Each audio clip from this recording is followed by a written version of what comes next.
The test is in 4 parts. Part 1, Part 2, Part 3, and Part 4. Now look at Part 1.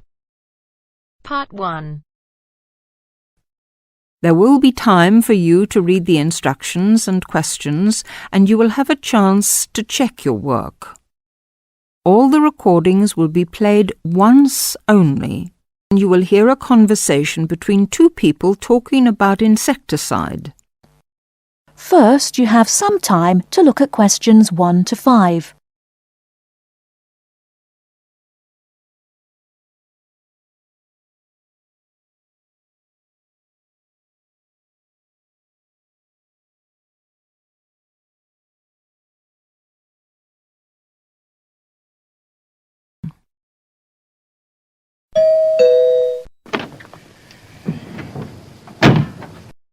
Yes? Oh, good morning, madam. I'm from Pest Away Market Research. I'm doing consumer research in this area. I wonder if you'd mind telling me, do you use Pest Away in your home? Pest Away? Oh, the insecticide thing. Well, yes, as a matter of fact, I do. What do you use it for, madam? Fleas, ants, cockroaches, woodworm? Oh, cockroaches. This is an old house, you see, and we often get cockroaches in the kitchen. I tried scrubbing and disinfecting, but it didn't seem to do much good. And then I heard a commercial about Pest Away, so I thought I'd try that. Was that on TV? No, it was radio, one of those early morning shows. You heard it advertised on the radio? Fine. And you say you use it in the kitchen. Do you use it anywhere else in the house? In the bathroom, say? Oh, no. We've never had any trouble anywhere else. We get the odd wasp in the summer sometimes, but I don't bother about them. It's the cockroaches I don't like. Nasty, creepy, crawly things. And you find Pest Away does the trick? Well, yes, it's quite good. It gets rid of most of them. How long have you been using it, madam? Oh, let's see. About 2 years now, I think. About 2 years. And how often do you find you have to spray? Oh, I give the kitchen a good spray round the skirtings and under the stove, you know, about every 6 weeks. Every 6 weeks or so, I see. Before you hear the rest of the conversation, you have some time to look at questions 6 to 10.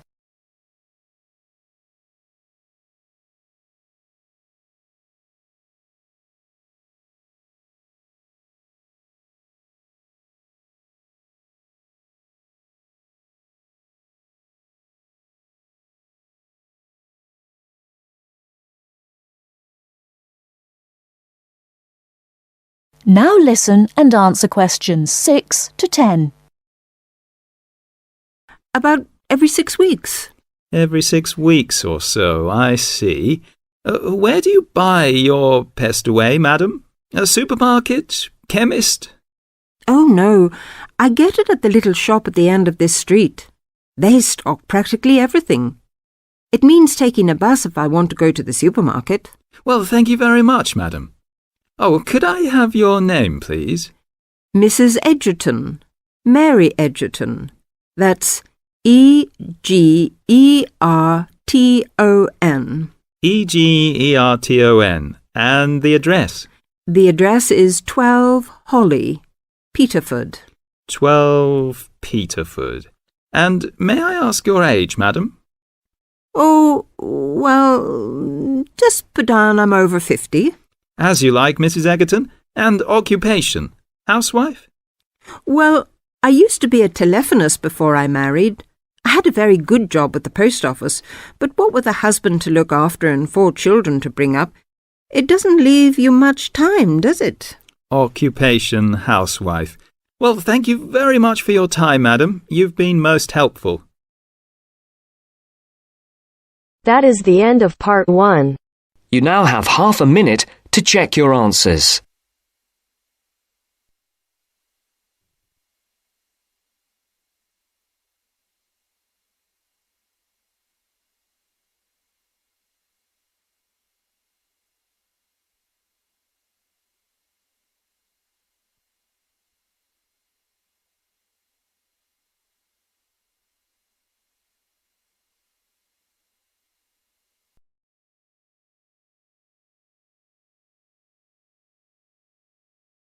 Now turns to Part 2. Part 2. First, you have some time to look at questions 11 to 16.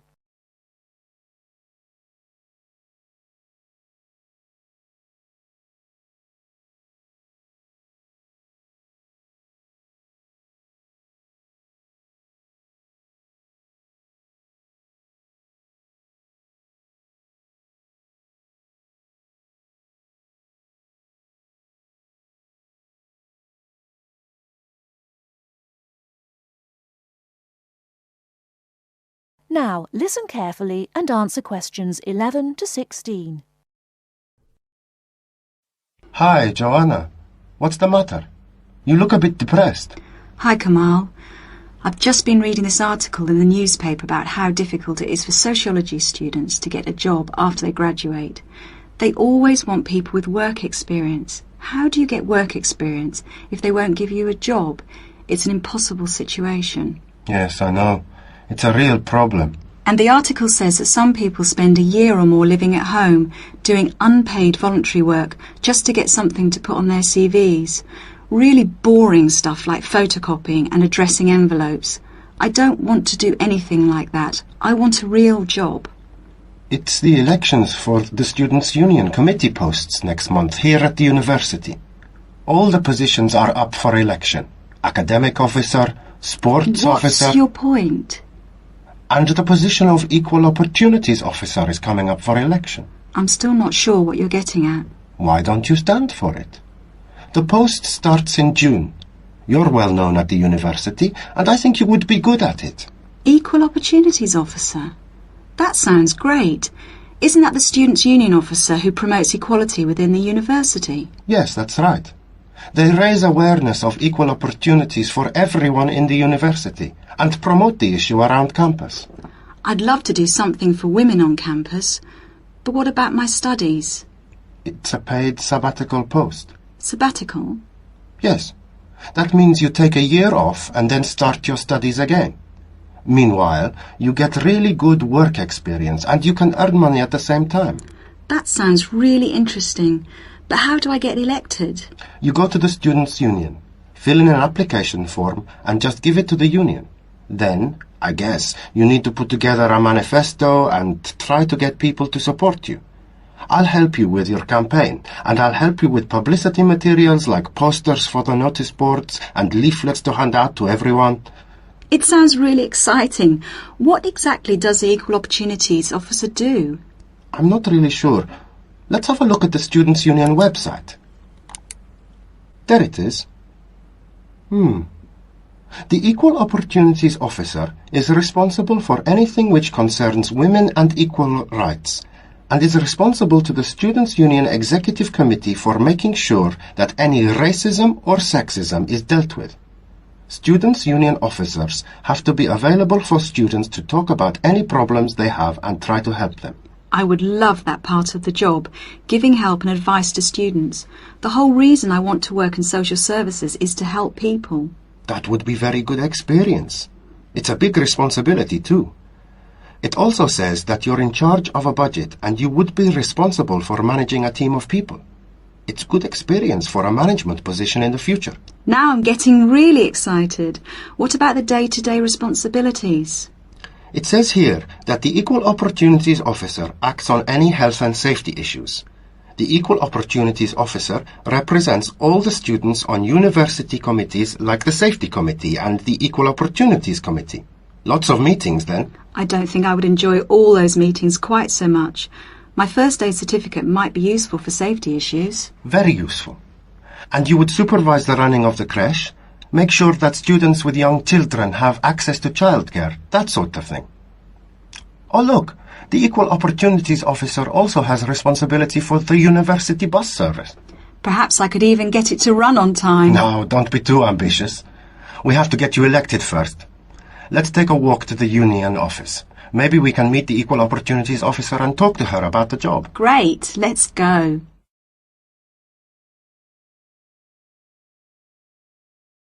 Before you hear the rest of the talk, you have some time to look at questions 17 to 20.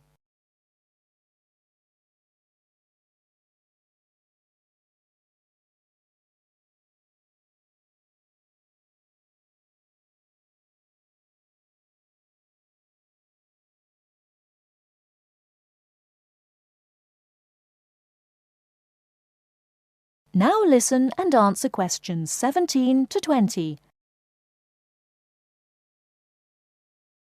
That's about all I want to say about the course and coursework. As you heard, it's very intensive and there's a lot of work to do. So, how to deal with all the work? It's really important to make sure you have good study skills. It makes the difference between failing, just passing, or doing well on any course. There are workshops given by student service counsellors on study skills. But I just want to put you in the picture with a quick overview of useful study skills.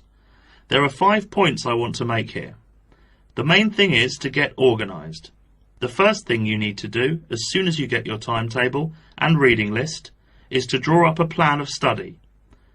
Time management is what all students are bad at. Unfortunately, it's what they need to be very good at. Make up a timetable and put in all the things like lab work, lectures, seminars and tutorials that you will attend. Make a note of exactly what work you will do for each of your courses. Where do we get that from? Your lecturer will tell you exactly how you will be assessed at the end of the course. Make sure that you add in time for reading, preparing seminars and so on. Put deadlines into your study plan and put these deadlines into your computer to remind you when they are. With deadlines you need to be realistic and know yourself. Are you the kind of person who leaves things to the last minute? If you are, make sure you remind yourself about deadlines well in advance. Don't leave things to the last minute. That sounds like me. Aim to have a balanced life of academic work, a paid job if you need one, and social activities. As a rough guide, you should be doing 40 hours of academic work per week, and 5 to 15 hours for a part-time job, no more. The second point is don't be late or miss lectures. Remember, the person giving the lecture is probably the same person who sets your exams. In lectures, you hear information from the person who will be testing you on it. You will take much longer to gather it from other sources. Classes offer an opportunity to ask questions about difficult material, and you won't miss extra information. Thirdly, make sure that you regularly reread your notes from lectures, books and handouts. This will help you remember what you have done. Finally, 2 more important points. We expect you to work long hours on your own. The information we give you in tutorials and lectures is just a starting point, often comprising the main points of themes of the subject. After this, it's up to you to go into detail about the topic and be familiar enough on certain points to give a seminar on it if asked. The next and last point is this. You need to think about what you read and any information you get on a topic. We're looking for students who can evaluate material critically, students who can think critically. Students who simply read and remember information do not make as good progress as students who think about the subject and form their own opinions on it, based on looking at the subject from all points of view. So we are not just learning facts and figures. Facts and figures are an important part of learning, but not the most important thing. It's what you do with them that is critical.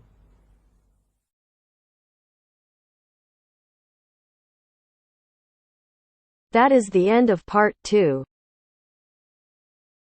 You now have half a minute to check your answers.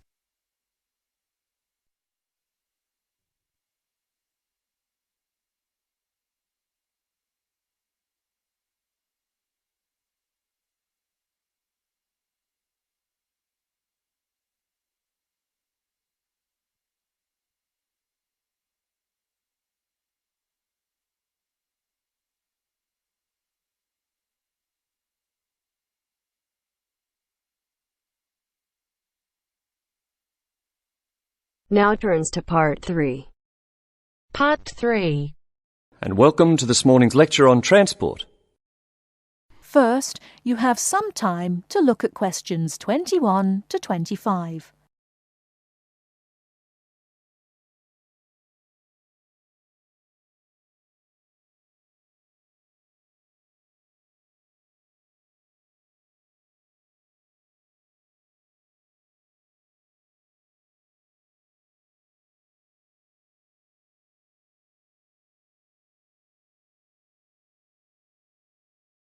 Now listen carefully and answer questions 21 to 25. Good morning, and welcome to this morning's lecture on transport.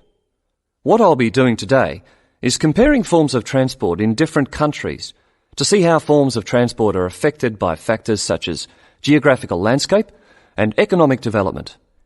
My focus will be on countries in South America, Europe and Asia. The first country I'd like to look at is Colombia, which is in South America. This is a country where geography plays an important role. Due to the huge amount of mountains and forests in this country, travelling by air is crucial. I don't know if many of you realise this fact, but Colombia was the first country to establish a commercial airline, and in so doing they made aviation history. Today, there are more than 400 airports in Colombia for domestic flights, which highlights the point I made earlier that air travel is a vital means of transport in this country. Colombia also has a road network of about 48,000 kilometres, linking Colombia to Venezuela and Ecuador. Transport by road is important for trade as well as tourism. Apart from this, there is also a railway system, but it is in need of modernisation. The other means of transport is by steamers, with the Magdalena being the main waterway. Now let's turn to Colombia's neighbour, Venezuela.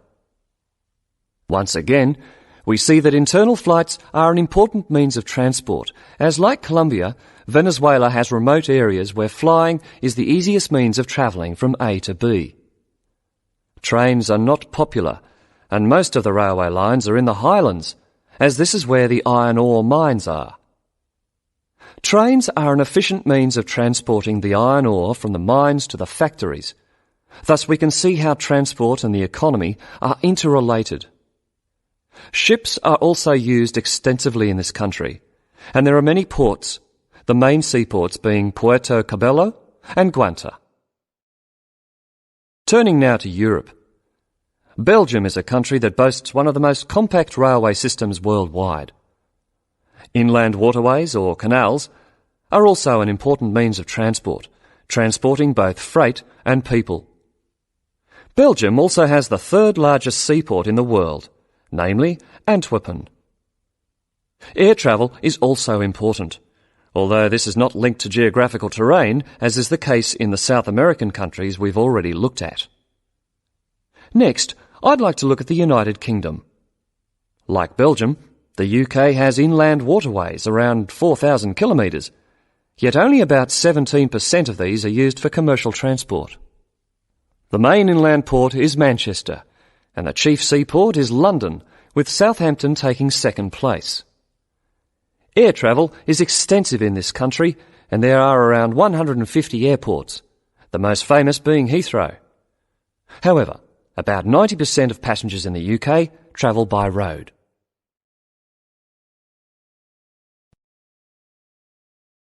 Before you hear the rest of the talk, you have some time to look at questions 26 to 30.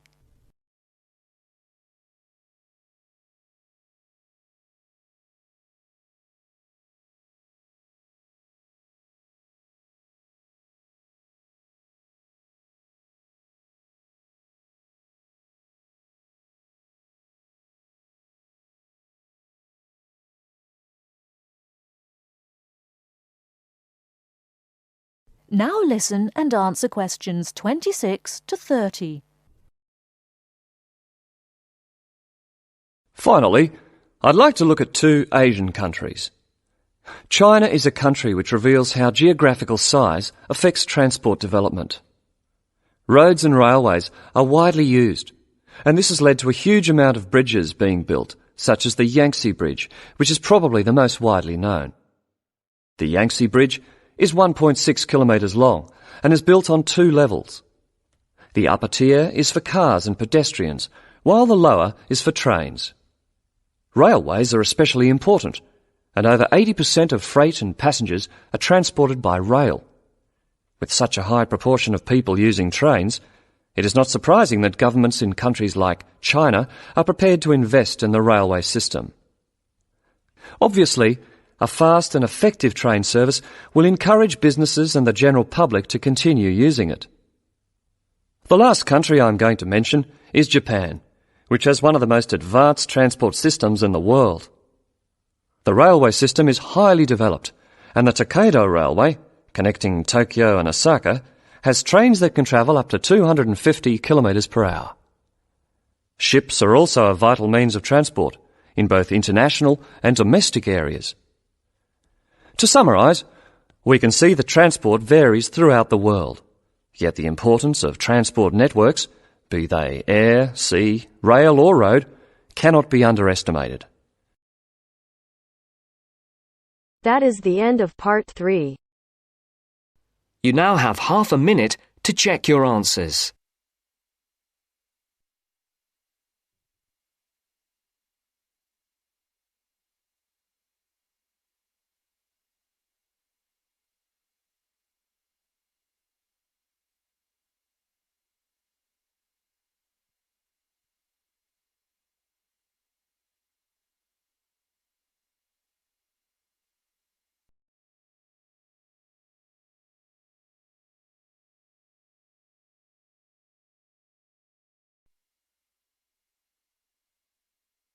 Now turns to part 4. Part 4. You will hear part of a lecture about how adults and babies communicate. You should answer the questions as you listen because you will not hear the recording a second time. First, you have some time to look at questions 31 to 40.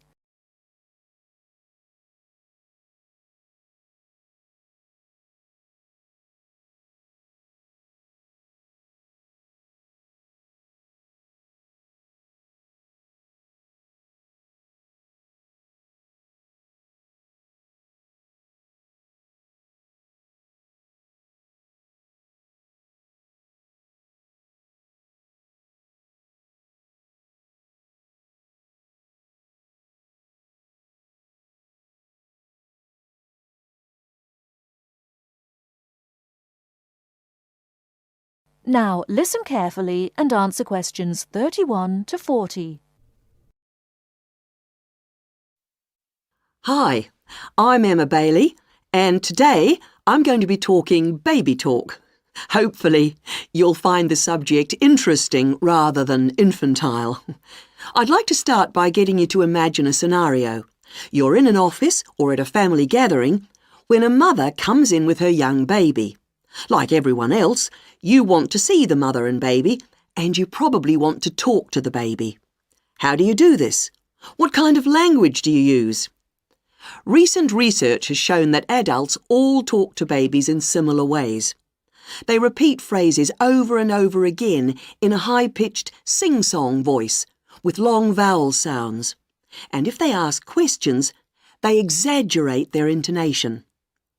Researchers have discovered that this kind of language, which they have called motherese, is used by adults all over the world when they talk to babies. And according to a new theory, motherese forms a kind of framework for the development of language in children. This baby talk, so the theory goes, itself originated as a response to another aspect of human evolution, walking upright. In contrast to other primates, humans give birth to babies that are relatively undeveloped.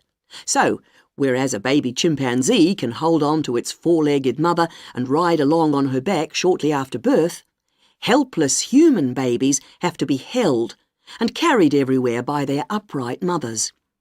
Having to hold on to an infant constantly would have made it more difficult for the mother to gather food. In this situation, researchers suggest, human mothers began putting their babies down beside them while gathering food.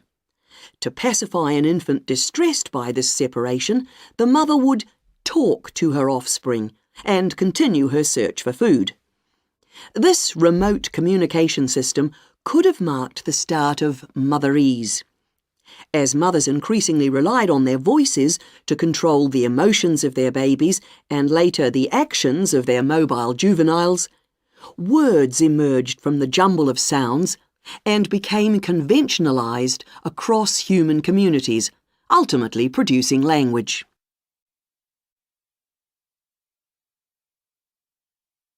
Not all anthropologists, however, accept the assumption that early human mothers put their children down when they were looking for food.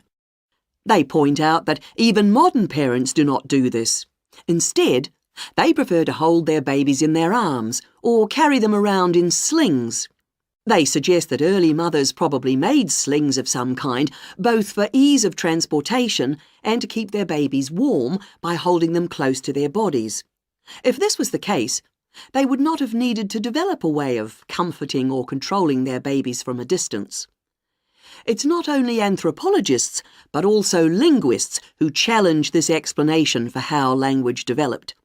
They say that although the motherese theory may account for the development of speech, it does not explain the development of grammar. Nor, they say, does it explain how the sounds that mothers made acquired their meaning. Most experts believe that language is a relatively modern invention that appeared in the last 100,000 years or so. But if the latest theory is right, baby talk, and perhaps fully evolved language, was spoken much earlier than that. We know that humans were walking upright 1.5 million years ago. This means that mothers may have been putting their babies down at this time and communicating with them in motherese. We can be sure that this is not the end of the story, as anthropologists and linguists will continue to investigate the origins of this most human of abilities, language. That is the end of part 4.